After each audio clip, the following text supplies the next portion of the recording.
The Cold War was a time of unprecedented tension and rivalry between the United States and the Soviet Union.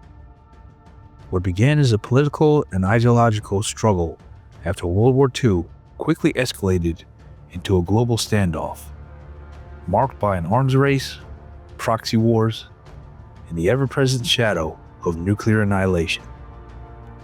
As each superpower sought to outpace the other in technology, influence, and military might, the world teetered on the brink of destruction, driven by fear, ambition, and the relentless pursuit of dominance.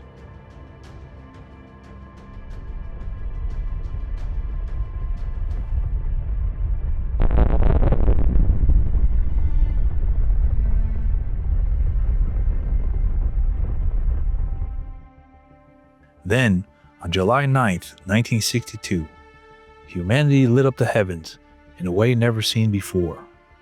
Starfish Prime, a high-altitude nuclear test, became one of the most ambitious and controversial experiments of the Cold War era. It dazzled the night sky, but left behind a trail of unexpected consequences. So what was Starfish Prime? And why does it still resonate today? Let's try and find out. Hello, I'm Mike Droberg, Marine Corps veteran and filmmaker, and we will try to answer these questions on today's episode of Forgotten History.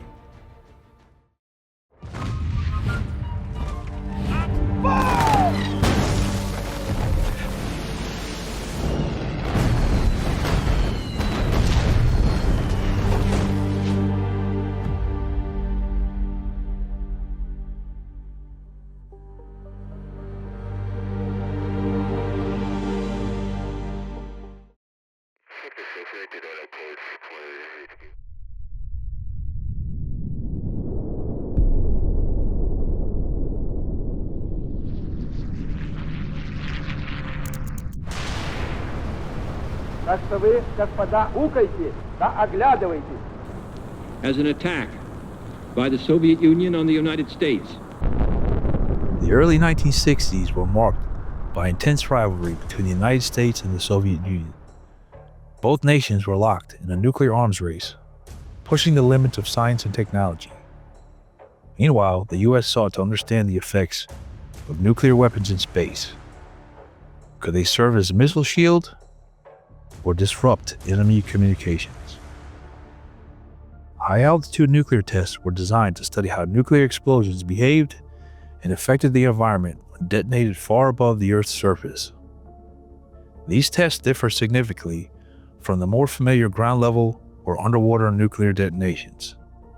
These explosions occurred in the upper atmosphere or near-space regions, typically tens to hundreds of miles above the Earth. Their main goal was to study the effects of nuclear detonations in the near-space environment. Scientists wanted to understand how radiation, electromagnetic pulses, and energy dispersal worked in the vacuum or in thin air. However, Starfish Prime was not the first high-altitude nuclear test. It was part of a broader series of experiments designed to study the effects of nuclear detonations in the upper atmosphere.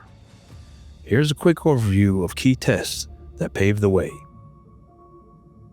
Operation Hardtack 1 in 1958 was a series of high-altitude nuclear tests conducted by the United States to explore atmospheric effects. This experiment included teak and orange missile launches. Each missile had a 3.8 megaton yield and detonated at altitudes of 43 miles and 28 miles respectively. These tests caused significant auroral displays and disruption to radio communications. Around the same period, the Soviet Union conducted its own high-altitude detonations, known as the K Project. The third and final missile of this experiment, K3, had a yield of 3.9 megatons and caused EMP effects and blackouts over Kazakhstan. Operation Argus in 1958, conducted in the South Atlantic Ocean. These tests were lower-yield explosions at altitudes of about 300 miles. They aimed to test the hypotheses that nuclear explosions could create artificial radiation belts around the Earth. a theory later confirmed by Starfish Prime.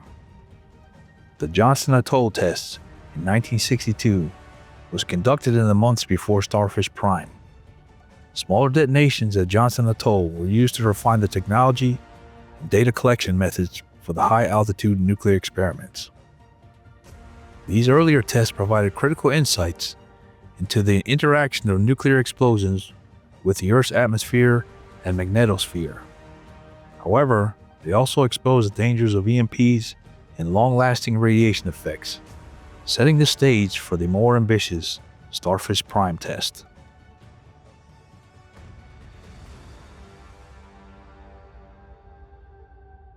On the night of July 9, 1962, a Thor missile carrying a 1.4 megaton warhead was launched from Johnson Atoll at an altitude of 250 miles, about the same height as the International Space Station today. The warhead was detonated. What followed was nothing short of extraordinary. The massive flash was visible from Hawaii, 900 miles away. Artificial auroras, bright red, green, and white light displayed across the Pacific. Panicked bystanders in Hawaii thought they were witnessing the end of the world.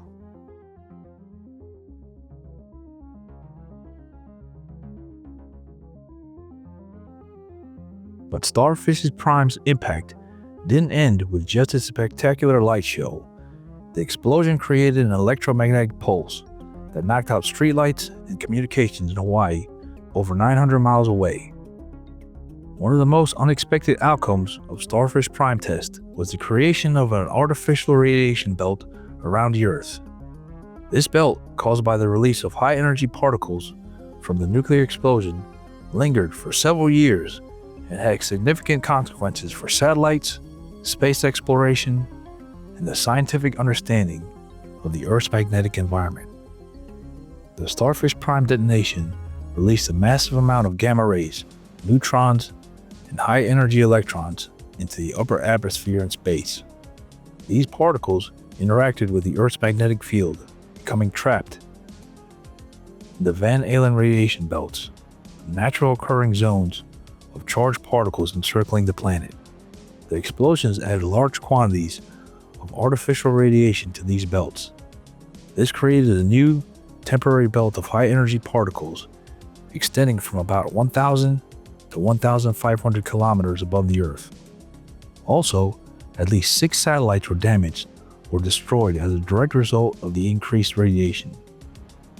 Notably, Telstar-1, the first active communication satellite, failed within months due to high radiation exposure.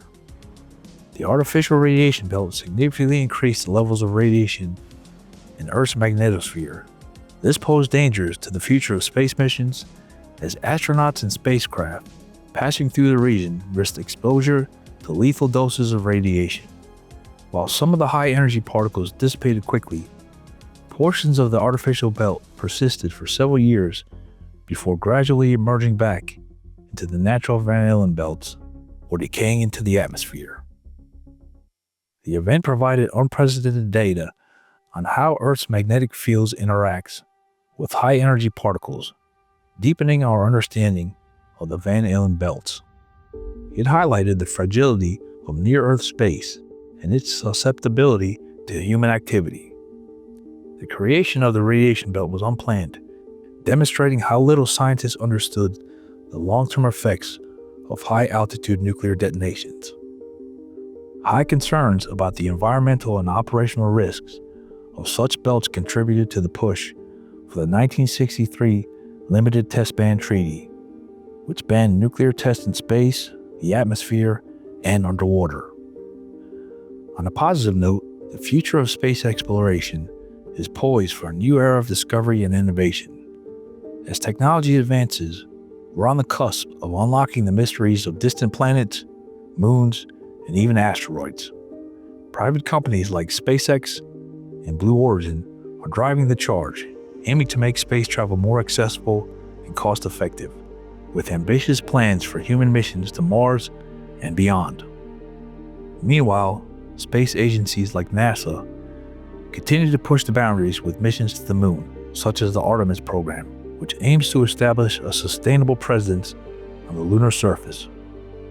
With advancements in robotics, AI, and space habitats, humanity is stepping closer to becoming an interplanetary species, exploring new frontiers and seeking resources and knowledge that could shape the future of life on Earth. The challenges remain vast, but so are the possibilities, making this an exciting time to look to the stars. That being said, Starfish Prime gave us a light show to rival the 4th of July, a radiation belt no one ordered, and a stark reminder that nuking space might not be the best way to spend a Tuesday night. It's the perfect example of humanity saying, what could possibly go wrong, and then immediately finding out.